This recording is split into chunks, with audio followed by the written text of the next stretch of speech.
कर्कट राशि व्यक्ति माने परिवार को खूब भल पाती। परिवार पाई निज जीवन को भी उत्सर्ग कर दे पारती।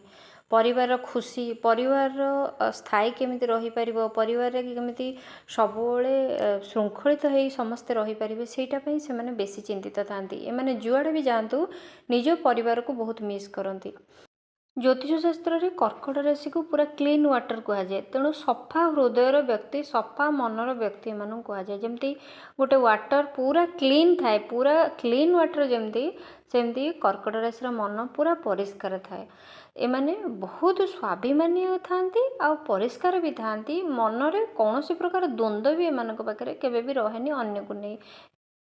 जदि एमाने कौनसी क्षेत्र में आपड़ जानते जो कर्कट राशि व्यक्ति मैंने नेगेटिव कथा कहते ताहले आपण देखिए से जातक चंद्र स्थिति खराब थी कि चंद्र राहु कि केतु प्रभाव थे कि शनि प्रभाव थे एमती हुए।